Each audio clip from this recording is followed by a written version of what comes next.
Warm welcome to झलक। I am पायल पवार और आज इस वीडियो में हम एक झलक डालेंगे पिछले हफ्ते की सारी खबरों पर, जो कि है एग्जाम पॉइंट ऑफ व्यू से मोस्ट इंपॉर्टेंट और आपकी जनरल नॉलेज के लिए भी। तो चलिए बिना वक्त जाया किए शुरू करते हैं। Bharat Mandapam. Prime Minister Narendra Modi inaugurated the revamped Pragati Maidan complex in Delhi, introducing the impressive International Exhibition cum Convention Center, also known as Bharat Mandapam. प्रधानमंत्री नरेंद्र मोदी ने दिल्ली में पुनर्निर्मित प्रगति मैदान परिसर का उद्घाटन किया, जिसमें प्रभावशाली अंतर्राष्ट्रीय प्रदर्शनी सह सम्मेलन केंद्र की शुरुआत की गई, जिसे भारत मंडपम के नाम से भी जाना जाता है। IDCC भारत में सबसे बड़ा सम्मेलन और प्रदर्शनी स्थल बनने के लिए तैयार है और सितंबर में आगामी G20 शिखर सम्मेलन का आयोजन स्थल होगा। अंतर्राष्ट्रीय प्रदर्शनी और कन्वेंशन सेंटर को लगभग 27,000 करोड़ रुपए की लागत से बनाया गया है, विकसित किया गया है। इस परियोजना को प्रसिद्ध अंतर्राष्ट्रीय फर्म एडास द्वारा डिजाइन किया गया था, जो सिंगापुर में मरीना बे सैंड्स पर अपने काम के लिए जानी जाती है। साथ ही भारतीय फर्म जिसने IGI एयरपोर्ट टर्मिनल 3 के डिजाइन में भूमिका निभाई थी। Empowering India's senior citizen. हाल ही में minister of state for the ministry of social justice and empowerment ने senior care aging growth engine portal और senior able citizens for re employment in dignity portal की उपलब्धियों के तहत महत्वपूर्ण योगदान के बारे में बहुमूल्य जानकारी प्रदान की और ये अटल वयो अभ्युदय योजना के अंडर में आती है। Says portal silver economy segment में निवेश करने के लिए उद्यमियों और स्टार्टअप को आकर्षित करने के लिए एक उत्प्रेरक के रूप में काम करता है, जो एल्डरली केयर सॉल्यूशंस में इनोवेशंस को बढ़ावा देता है। सेज वरिष्ठ नागरिकों और उनके परिवारों के साथ साथ हितधारकों की उनकी जरूरतों को पूरा करने वाले उत्पादों और सेवाओं की एक विस्तृत श्रृंखला की खोज और पहुंच के लिए सुविधाजनक वन स्टॉप एक्सेस प्रदान करता है। सेक्रेट पोर्टल वरिष्ठ नागरिकों को सशक्त बनाता है और उन्हें पुनः रोजगार के अवसर प्रदान करता है। ये पोर्टल वरिष्ठ नागरिकों को उनकी प्राथमिकताओं और कौशल से मेल खाने वाली उपयुक्त नौकरियां और काम के विकल्प खोजने के अवसर प्रदान करता है। Urea gold. पीएम मोदी ने अपनी राजस्थान यात्रा के दौरान यूरिया गोल्ड नामक एक नए प्रकार का यूरिया लॉन्च किया है, जो सल्फर से लेपित है और मिट्टी की गुणवत्ता में सुधार कर सकता है और किसानों के खर्चों को कम भी कर सकता है। यूरिया गोल्ड यूरिया की एक नई किस्म है जो सल्फर से लेपित है, जिससे मिट्टी में सल्फर की कमी को पूरा करने की उम्मीद है। यूरिया गोल्ड, जिसे इनोवेटिव फर्टिलाइजर भी माना जाता है, ये नीम कोटेड यूरिया यानी नीम लेपित यूरिया की तुलना में ज्यादा किफायती और कुशल है। ये किसानों के लिए इनपुट लागत बचाएगा और उत्पादन और उत्पादकता में वृद्धि के साथ किसानों की आय भी बढ़ाएगा। मेरी माटी मेरा देश कैंपेन। 30 जुलाई को प्रधानमंत्री नरेंद्र मोदी ने देश के शहीद बहादुरों को सम्मानित करने के लिए स्वतंत्रता दिवस से पहले मेरी माटी मेरा देश अभियान शुरू करने की घोषणा की है। ये अभियान इस अभियान के दौरान अमृत कलश यात्रा भी निकाली जाएगी। ये अमृत कलश यात्रा देश के अलग अलग कोनों और गाँव से 7,500 कलशों में मिट्टी लेकर दिल्ली पहुंचेगी। ये यात्रा देश के अलग अलग हिस्सों से पौधे भी लेकर आएगी। तो ये जो सभी 7500 कलश हैं, इनमें मिट्टी और पौधों से राष्ट्रीय युद्ध स्मारक के पास एक अमृत वाटिका बनाई जाएगी। उल्लास मोबाइल एप्लीकेशन। प्रधानमंत्री नरेंद्र मोदी की उपस्थिति में अखिल भारतीय शिक्षा समागम 2023 में भारत मंडपम प्रगति मैदान नई दिल्ली में उल्लासह यानी उल्लास नव भारत साक्षरता कार्यक्रम का उद्घाटन हुआ। उल्लास पहल का लक्ष्य एक व्यापक शिक्षण पारिस्थितिकी तंत्र प्रदान करना है, जो प्रत्येक व्यक्ति की जरूरतों को पूरा करता है। ये फंक्शनल लिटरेसी, वोकेशनल स्किल्स और एसेंशियल लाइफ स्किल्स जैसे कि फाइनेंशियल लिटरेसी, लीगल लिटरेसी और डिजिटल लिटरेसी जैसे आवश्यक जीवन कौशल को बढ़ावा देने पर केंद्रित है। उल्लास मोबाइल एप्लीकेशन मुख्य रूप से 15 वर्ष और उससे ज्यादा आयु के नागरिकों के लिए डिजाइन किया गया है, जो औपचारिक स्कूली शिक्षा में भाग लेने का अवसर चूक गए हैं। उल्लास मोबाइल ऐप एक डिजिटल गेटवे के रूप में काम करता है, जो शिक्षार्थियों को NCERT के दीक्षा पोर्टल के माध्यम से विविध शैक्षिक संसाधनों से जोड़ता है। International Big Cat Alliance. Bharat ने हाल ही में पृथ्वी पर 7 प्रमुख बड़ी बिल्लियों की प्रजातियों के संरक्षण के उद्देश्य से International Big Cat Alliance launch किया है। IBCA बाघ, शेर, तेंदुआ, हिम तेंदुआ, प्यूमा, जैगुआर और चीता के साथ साथ प्रमुख बड़ी बिल्ली प्रजातियों की सुरक्षा और संरक्षण पर ध्यान केंद्रित करेगा। प्रोजेक्ट टाइगर की सफलता से प्रेरित होकर, जिसने भारत को दुनिया के 70% बाघों का घर बनाने में योगदान दिया है, IBCA बाघ इसका गठबंधन का विचार जुलाई 2019 में उत्पन्न हुआ था, जब प्रधानमंत्री मोदी ने वैश्विक बाघ दिवस पर एशिया में अवैध शिकार और अवैध वन्य जीव व्यापार के खिलाफ वैश्विक नेताओं के गठबंधन का आह्वान किया। 8 India Australia defence policy talks. 8वीं भारत ऑस्ट्रेलिया रक्षा नीति वार्ता कैनबरा ऑस्ट्रेलिया में आयोजित की गई। भारत और ऑस्ट्रेलिया दोनों ने ही द्विपक्षीय रक्षा सहयोग की समीक्षा की और द्विपक्षीय रक्षा संबंधों को और मजबूत करने की नई पहल की खोज की। दोनों पक्षों ने आपसी विश्वास और समझ, सामान्य हितों और साझा मूल्यों के आधार पर व्यापक रणनीतिक साझेदारी को पूरी तरह से लागू करने की अपनी प्रतिबद्धता की पुष्टि की है। भारत ने अपनी जहाज निर्माण और रखरखाव योजनाओं में ऑस्ट्रेलियाई सशस्त्र बलों के साथ सहयोग करने की क्षमता और क्षमता के साथ भारतीय रक्षा उद्योग की क्षमता पर भी प्रकाश डाला है। दोनों पक्ष हाइड्रोग्राफी समझौते को जल्द ही अंतिम रूप देने पर सहमत हुए हैं। Global smartphone ban. यूनेस्को ने कक्षा में डिस्ट्रप्शन व्यवधान को कम करने और बेहतर शिक्षण परिणामों को प्रोत्साहित करने के लिए स्कूलों में स्मार्टफोन के वर्ल्ड वाइड यूज पर बैन यानी प्रतिबंध लगाने का आग्रह किया। स्कूलों में स्मार्टफोन पर विश्वव्यापी प्रतिबंध के यूनेस्को के इस फैसले के पीछे मुख्य कारण डिजिटल प्रौद्योगिकी पर निर्भरता को कम करना और बेहतर शिक्षण परिणामों को प्रोत्साहित करना है। यूनेस्को के हालिया अध्ययन के अनुसार डिजिटल प्रौद्योगिकी के अत्यधिक उपयोग के कारण और छात्रों के प्रदर्शन के बीच एक नकारात्मक संबंध आया है। यूनेस्को ने सिफारिश की है कि सरकार को डिजिटल प्रौद्योगिकी के कम से कम इस्तेमाल के साथ दुनिया भर में शिक्षा में सुधार के बिंदुओं पर ध्यान केंद्रित करना चाहिए। Antarctica sea ice recorded low level. Antarctica की समुद्री बर्फ का निम्न स्तर लगभग 14.2 मिलियन वर्ग किलोमीटर दर्ज किया गया है, जो साल के समय के लिए 16.7 मिलियन वर्ग किलोमीटर की सामान्य सीमा से काफी कम है। सैटेलाइट एरा की लॉन्ग टर्म एवरेज की तुलना में अंटार्कटिका में लगभग 2.6 मिलियन वर्ग किलोमीटर समुद्री बर्फ नष्ट हो गई है। समुद्री विस्तार के कम होने के कारण नॉर्दर्न हेमिस्फीयर में हाई टेम्परेचर, उत्तरी और दक्षिणी महासागर से आने वाली गर्म हवा और जलवायु परिवर्तन है। समुद्री बर्फ कम होने से तापमान गर्म हो जाता है, जिससे पारिस्थितिकी तंत्र में संभावित व्यवधान पैदा होगा। अंटार्कटिका से बर्फ के लगातार खिसकने से समुद्र का स्तर बढ़ सकता है, जिससे दुनिया भर के तटीय क्षेत्रों और मानव बस्तियों पर असर पड़ सकता है। Byculla railway station gets UNESCO's Asia Pacific cultural heritage award. Mumbai के बाइपोलर रेलवे स्टेशन को 24 जुलाई को यूनेस्को का Asia Pacific cultural heritage award मिला, जिसे नवंबर 2022 में घोषित किया गया था। बाइपोलर रेलवे स्टेशन मुंबई उपनगरीय रेलवे की सेंट्रल लाइन पर रेलवे स्टेशन है। इसे सबसे पुराने रेलवे स्टेशनों में से एक माना जाता है, जो अभी भी चालू है। 169 साल पुराने इतिहास के साथ ये स्टेशन भारत की रेलवे प्रणाली की समृद्ध विरासत के प्रमाण के रूप में खड़ा है। प्रतिष्ठित यूनेस्को एशिया प्रशांत सांस्कृतिक विरासत पुरस्कार मुंबई स्थित बाइपोलर रेलवे स्टेशन को मिला। सांस्कृतिक विरासत संरक्षण में स्टेशन के महत्वपूर्ण योगदान को उजागर करते हुए ये पुरस्कार नवंबर 2022 में घोषित किया गया था। महाराष्ट्र सरकार इस साल टाटा समूह के चेयरमैन रतन टाटा को पहले प्रतिष्ठित महाराष्ट्र उद्योग रत्न पुरस्कार से सम्मानित करेगी। उद्योग रत्न पुरस्कार एक राज्य स्तरीय पुरस्कार है, जो उन व्यक्तियों को दिया जाता है जिन्होंने महाराष्ट्र के औद्योगिक क्षेत्र में उत्कृष्ट योगदान दिया है। रतन टाटा को टाटा समूह की वृद्धि और विकास में उनके योगदान के लिए पुरस्कार से सम्मानित किया जा रहा है, जो भारत के सबसे बड़े समूहों में से एक है।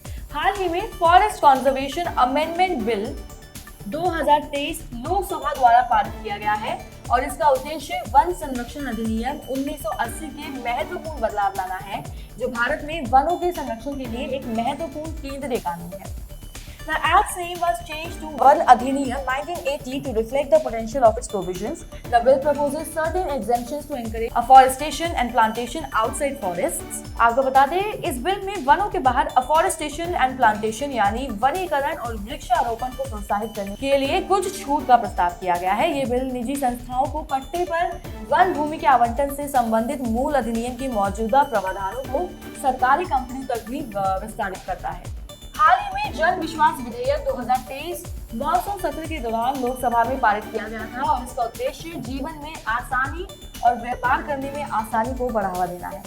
इस बिल में 19 मंत्रालयों विभागों द्वारा प्रशासित 42 केंद्रीय अधिनियमों में 183 प्रावधानों में संशोधन का प्रस्ताव है, जिसमें environment, agriculture, media, industry, trade, information technology, copyright, motor vehicles, cinematography, food safety आदि जैसे विभिन्न डोमेन शामिल हैं। इस बिल का मुख्य उद्देश्य ऐसे छोटे अपराधों को अपराध की श्रेणी से बाहर करना है, जिनमें सार्वजनिक हित या राष्ट्रीय सुरक्षा को कोई नुकसान नहीं होता है और उनके स्थान पर नागरिक दंड या प्रशासनिक कार्रवाई की व्यवस्था करना है।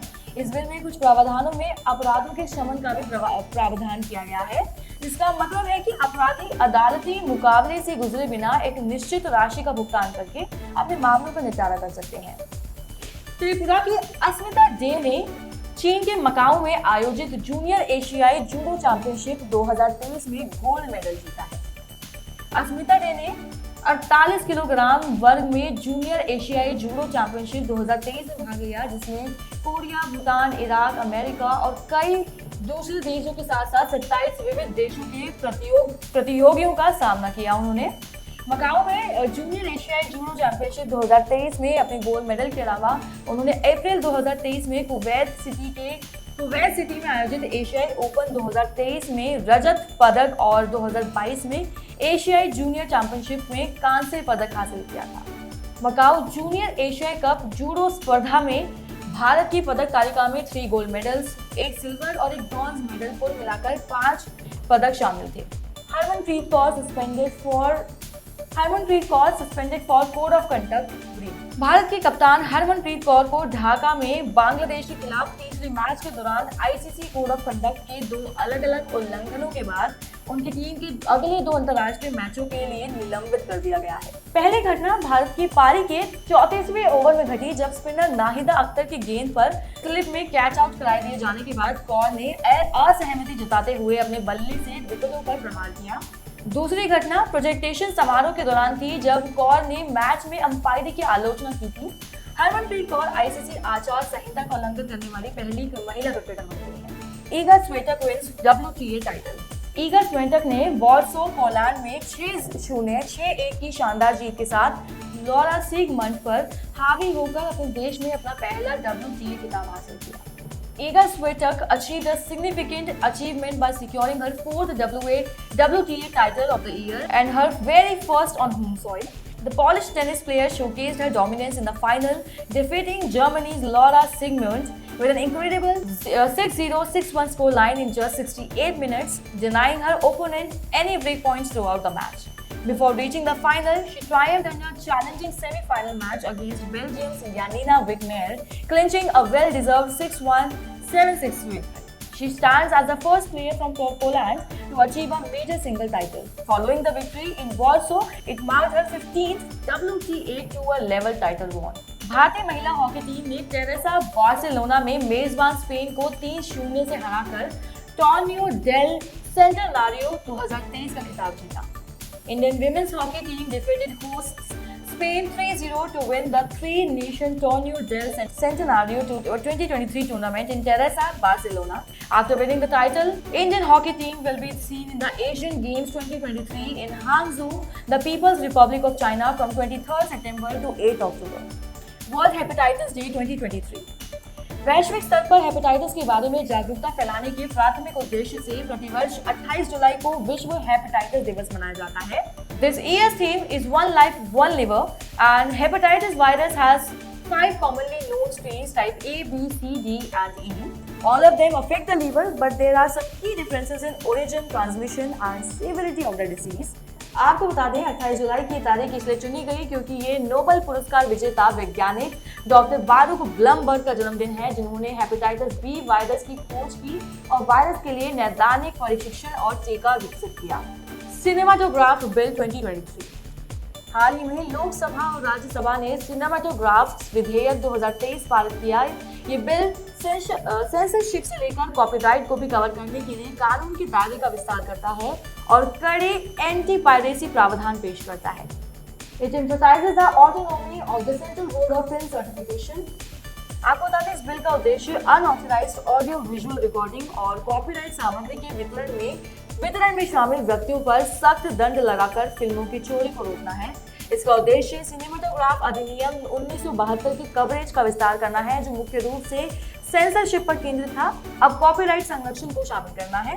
इस संशोधन बिल में उन फिल्मों के लिए एक नए युग की रेटिंग प्रणाली पेश करता है जिनके लिए पर्यवेक्षण की आवश्यकता होती है। Most billionaire MLAs in India. Association for democratic reforms यानी एडीआर की रिपोर्ट के मुताबिक भारत में एक विधायक की औसत संपत्ति 13.63 करोड़ रुपए है। ये आंकड़ा देश भर में विधायकों की सामूहिक संपत्ति का प्रतिनिधित्व करता है, जो एक महत्वपूर्ण वित्तीय स्थिति का संकेत देता है। त्रिपुरा और पश्चिम बंगाल में प्रति विधायक औसत संपत्ति सबसे कम है। Mines and minerals amendment bill 2023, Khan और खनिज यानी विकास और विनियमन संशोधन विधेयक 2023 का पारित होना निजी क्षेत्र की खोज और खनन के लिए भारत के खनिज संसाधनों को अनलॉक करने की दिशा में एक महत्वपूर्ण कदम है। The Mines and Minerals Amendment Bill 2023 was recently passed by the Indian Parliament, enabling the private sector to undertake mining operations for 6 out of 12 atomic minerals, including lithium, as well as deep-seated minerals like gold and silver. The bill amends the Mines and Minerals Development and Regulation Act 1957. The act regulates the mining sector. This landmark decision seeks to boost domestic exploration and production of critical minerals and accelerate the growth of industries relying on these resources. National Mission Libraries. राष्ट्रीय पुस्तकालय mission Bharat सरकार के तहत संस्कृति मंत्रालय की एक पहल है, जिसका उद्देश्य पूरे देश में लगभग 9000 पुस्तकालयों यानी लाइब्रेरीज का मॉडर्नाइजेशन और डिजिटल इंटरकनेक्शन करना है।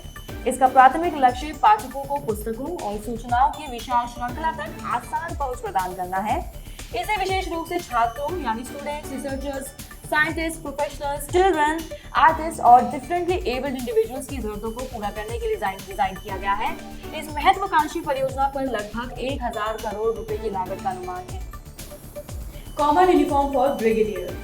भारतीय सेना अब सशस्त्र बलों के बीच एक आम पहचान को मजबूत करने के लिए ब्रिगेडियर और उससे ऊपर के रैंक के लिए समान वर्दी अपनाएंगे। इस डिसीजन का उद्देश्य एक समान पहचान को बढ़ावा देना और एक निष्पक्ष और न्याय संगत संगठन के रूप में भारतीय सेना की चरित्र को बनाए रखना है। ये कदम सेना कमांडरों के सम्मेलन के दौरान विस्तृत चर्चा और विभिन्न हितधारकों के साथ व्यापक विचार विमर्श के बाद उठाया गया है। सेना के अधिकारियों ने घोषणा की है कि head gear, shoulder rank badges, gorget patches, belt और shoes of senior officers with flag ranks अब सभी इकाइयों और सेवाओं में स्टैंडर्डाइज और सामान्य होंगे। ब्रिगेडियर और उससे ऊपर के अधिकारियों पर लागू एक समान विनियम शुरू करके भारतीय सेना निष्पक्षता और समानता के प्रति अपनी प्रतिबद्धता प्रदर्शित करेगी। World coffee conference. वैश्विक मंच पर भारत की कॉफी को प्रदर्शित करने और बढ़ावा देने के लिए भारत 25 सितंबर से 28 सितंबर तक बेंगलुरु में 5वें विश्व कॉफी सम्मेलन 2023 की मेजबानी करेगा। भारत 25 से 23 सितंबर तक बेंगलुरु में 5वें विश्व कॉफी सम्मेलन की मेजबानी करने के लिए तैयार है, जहां वह 80 से ज्यादा देशों के खरीदारों के लिए अपनी विविध कॉफी पेश करेगा। ये पहली बार है कि आयोजन एशिया में आयोजित किया जाएगा। इस सम्मेलन का उद्देश्य कॉफी उत्पादन श्रृंखला में महत्वपूर्ण भूमिका निभाने वाली कॉफी किसानों को लाभ पहुंचाने पर विशेष जोर देने के साथ नवीन अवसरों और बाजारों के लिए मार्ग बनाना है। इस आयोजन का केंद्रीय विषय सर्कुलर इकोनॉमी और रिजेनरेटिव एग्रीकल्चर के माध्यम से स्थिरता होगा। अंतर्राष्ट्रीय कॉफी संगठन वैश्विक कॉफी उद्योग से संबंधित महत्वपूर्ण मामलों पर चर्चा के लिए विश्व कॉफी सम्मेलन का आयोजन करता है। Historic flood in China. चीन की राजधानी बीजिंग में 140 सालों में सबसे ज्यादा सालों के कारण आई अभूतपूर्व और ऐतिहासिक बाढ़ ने क्षेत्र को तबाह कर दिया। चीन की राजधानी बीजिंग में एक ऐतिहासिक बाढ़ आई, जिसमें 5 दिनों के दौरान 744.8 मिलीमीटर बारिश दर्ज की गई। ये मूसलाधार बारिश 140 सालों में सबसे ज्यादा टाइफून डॉक्सरी के अवशेषों के कारण हुई है, जिससे सड़कें जलमग्न हो गई और निवासी फंसे हुए थे। आपदा के कारण दुखद मौतें हुई हैं। कम से कम 21 लोगों की जान चली गई और 26 और अभी भी लापता बताए जा रहे हैं। बीजिंग और आसपास के प्रांत हेबई को गंभीर बाढ़ का सामना करना पड़ा, जिससे बुनियादी ढांचे को व्यापक नुकसान हुआ और बचाव कार्यों में एक महत्वपूर्ण चुनौती पैदा हुई। तो अब हम बात करेंगे उन लोगों के बारे में जो लोग इस हफ्ते न्यूज में बने रहे, और इसलिए भी कि वो क्यों न्यूज में बने रहे, इसकी हम बात कर चर्चा। माइक्रोसॉफ्ट ने 1 सितंबर 2023 से पुनीत चंडोक को माइक्रोसॉफ्ट भारत और दक्षिण एशिया का नया कॉर्पोरेट उपाध्यक्ष नियुक्त किया है। पुनीत चंडोक अनंत माहेश्वरी से परिचालन जिम्मेदारियां संभालेंगे और बांग्लादेश, भूटान, मालदीव, नेपाल और श्रीलंका जैसे देशों के साथ पूरे दक्षिण एशिया में माइक्रोसॉफ्ट के व्यवसायों के एकीकरण का नेतृत्व करेंगे। पुनीत चंडोक के पास रणनीतिक, बिक्री, डिजिटल और संचालन में परामर्श ऑनलाइन उद्योग भूमिकाओं में 15 सालों से ज्यादा का वैश्विक अनुभव है। उनका लक्ष्य इस क्षेत्र में माइक्रोसॉफ्ट की उपस्थिति को मजबूत करना और ग्राहक केंद्रित दृष्टिकोण के माध्यम से प्रमुख उद्योगों पर ध्यान केंद्रित करना है, जिसमें तकनीक के रूप में जनरेटिव एआई शामिल है। G Kannabiran National Institute of Technology Tiruchi के पूर्व प्रभारी निदेशक जी कन्नाबिरन को National Assessment and Accreditation Council का नया निदेशक नियुक्त किया गया है। अपने पूरे करियर के दौरान उन्होंने अनुसंधान और परामर्श के डीन और एनआईटी त्रिची और एनआईटी पुडुचेरी में प्रभारी निदेशक सहित विभिन्न नेतृत्व पदों पर काम किया है। 2018 से 2023 तक प्रोफेसर कन्नाबिरन ने भारतीय सूचना प्रौद्योगिकी संस्थान आंध्र प्रदेश के संस्थापक निदेशक के रूप में भी काम किया। मुकेश अंबानी भारत के 167 अरबपतियों की सूची में मुकेश अंबानी 90.8 अरब डॉलर की संपत्ति के साथ भारत के सबसे अमीर आदमी हैं। वे वर्तमान में दुनिया के 13वें सबसे अमीर व्यक्ति हैं। भारत में लगभग 167 अरबपति हैं, जो देश को अमेरिका और चीन के बाद दुनिया में तीसरे स्थान पर रखते हैं। इन 167 अरबपतियों में से मुकेश अंबानी लगातार 14 सालों से भारत के सबसे अमीर आदमी रहे हैं। उनके बाद गौतम अडानी, साइरस पूनावाला और शिव नागर। नोटेड मराठी पोएट नामदेव धोंडो महानोर पासेसवे प्रसिद्ध मराठी कवि नामदेव धोंडो महानोर का निधन हो गया है। आपको बता दें, महानोर को मराठी फिल्मों के लिए उनकी कविताओं और गीतों के लिए जाना जाता था। 1942 में महाराष्ट्र के औरंगाबाद के एक छोटे से गांव में जन्मे नामदेव धोंडो महानोर को 1991 में पद्मश्री से सम्मानित किया गया था। वे राज्य विधान परिषद के सदस्य भी रहे थे। महानोर के कई लोकप्रिय कविताएं और गीत लिखे, जिनमें जगला प्रेम आरपले, गंगा बाबूडे विमल और दिव्य लाल मिची वे शामिल हैं। और उन्होंने एक होता विदूषक, जैत रे जैत, सरजा जैसी मराठी फिल्मों के लिए भी गीत लिखे। So friends, that's it for today. मिलते हैं नेक्स्ट वीक झलक में। अगर आपको ये वीडियो पसंद आया हो या किसी भी तरह से यूजफुल लगा हो तो please like, comment and share. Also, subscribe to our channel for more videos like this and don't forget to hit the bell icon for updates. Thank you.